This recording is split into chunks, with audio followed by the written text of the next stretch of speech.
2 days before I got married, one of my best friends sent me an article, and it was about a couple that got divorced. Now, what the judge did, he gave the wife 86% of the marital estate, gave the husband 14%, but let the husband pick any 14% he wanted. He took, TVs and cars and things like that. Thought, what if that would ever be me? I would take my 14%, but only if it's going to directly affect her 86%. What, you want the dryer? Fine, I want the dryer door.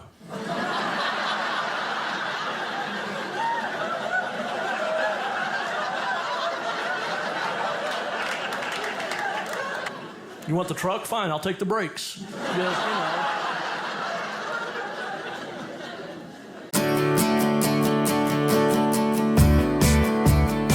If you've been looking for a church to attend or a ministry to get involved with, we have a very special program for you today. Hello and welcome to Ministry Connections. I'm Evangelist Patrick Hoban, the local ministry director here at Salem and AM 980, The Mission. Each week on Ministry Connections, we highlight and spotlight a local church or ministry in the Twin Cities to help you to get to know them better.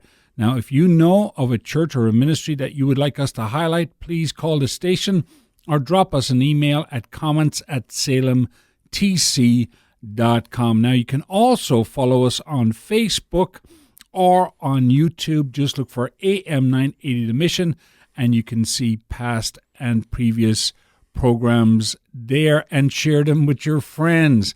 Now, today we have David McKnight of McKnight Leadership Group. I met David about 2 months ago at a breakfast. It was kind of a spontaneous, and I learned about what he did. And welcome to the program, David. Well, thank you. Thank you for having me. Absolutely. His subject really intrigues me. But before we get to that, tell us a little bit about yourself, where you're from, and how in the world did you get to Minnesota? Okay. Well, my formative years were spent in Ohio, Columbus, Ohio. But I had relatives that lived here in Roseville, Minnesota.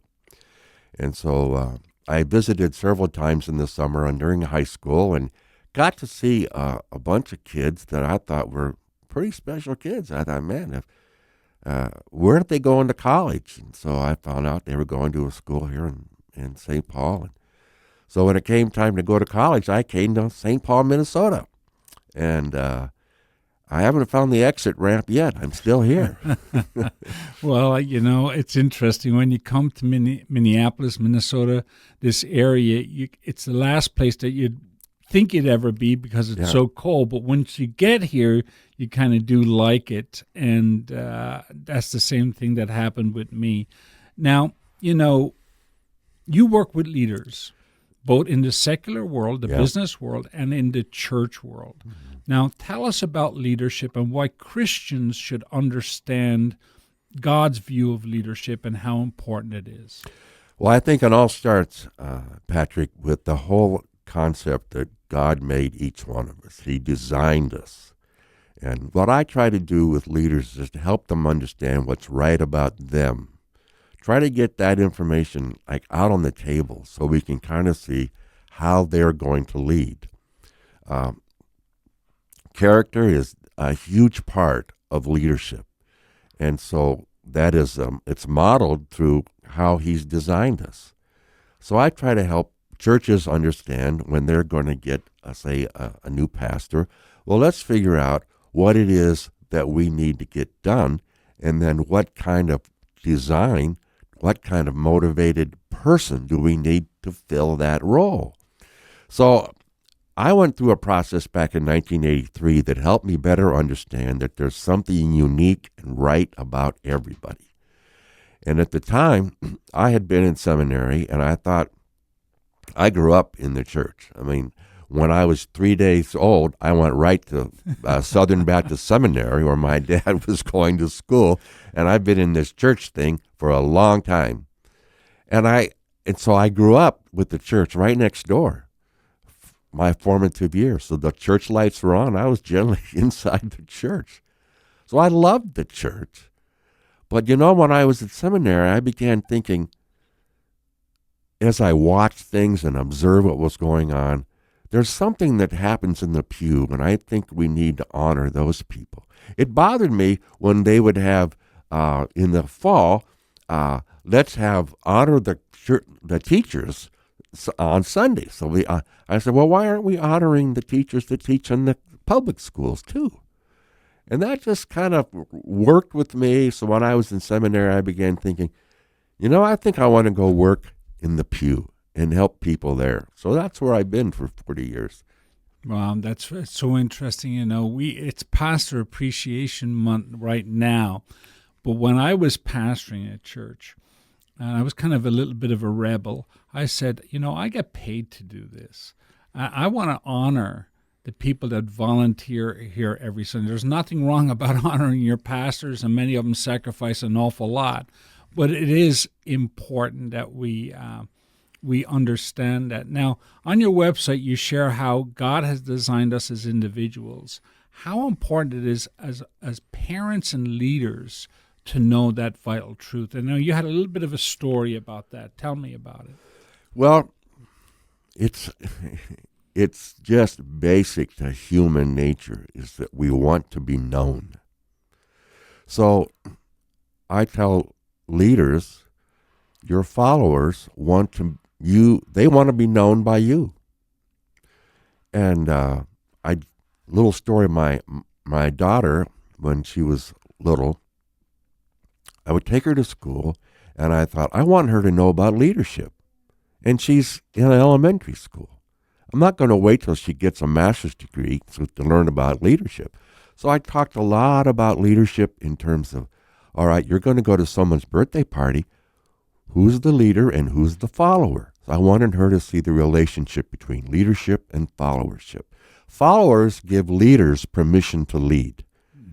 And I wanted her to understand that. And that's what I try to convey with leaders. I mean, the people that work for you and around you give you permission to do your job, whether you realize it or not. And you're going to do your job the way God designed you. And so I want to help people better understand that. And I was getting hired by churches to help them find the right new pastor. And there will be a few times when they said, no, we won't need you, I don't think. That's fine. 2 years later, they would call me and say, can you help us with an exit strategy? That's interesting. Yes, they didn't. I had one church in Cleveland, Ohio, where I had worked with the senior pastor here in Minnesota. He went there, and he was hiring an associate. They were going to get an associate. And I said, well, we should maybe find out how that person is designed to start with. And he said, no, we'll worry about that later. So they went ahead and hired this person. Well, this person's basic design was to overcome obstacles. And I had a number of people like that. And I said to the senior pastor, keep her focused on the job she's to do, because if you become the obstacle, she'll win, you'll lose. She's made to win in that arena. 2 years later, he was no longer senior pastor. That design that we have, and I've seen it with the U.S. Army when I worked with them, and I've seen it in the prison when I worked with them, and I've seen it around the kitchen table with mom and dad and the little kids. Everybody's got a design. Children want to know, is it safe? Mm-hmm. An employee wants to know if it's safe. Because if it's not safe, we're not going to get things done the way we should. So they want to know, is it safe? Do I have something? Is there something about me that's, we can call it a strength today? What is it that's right about me? And then thirdly, will my life have significance? Mm-hmm. And if those questions are not answered, say, at home with children, they'll go somewhere who will give them those answers. That is so important, because we are uniquely designed. I think some of the greatest freedoms and the greatest powers in my own life was when I discovered how God made me, my unique talents and giftings, and then put those into practice. You're listening to Ministry Connections on AM 980 The Mission, where we give you a better look at local ministries or churches so that you can know them better. Now, you can find us also on Facebook and YouTube. Just look for AM 980 The Mission. You know, we have about 5 minutes left, David. I know this goes very quickly, but I want to talk a little bit about marketplace evangelism. So many times what happens is we think that those people up there on the stage, in the pulpit, they do the ministry and I'm just here. But that's not true, is it? That's not God's design. Tell us a little bit about that. It's really not true, yes. You know, you're going to go to Walmart. It's possible God may have something for you to do in Walmart besides buy stuff.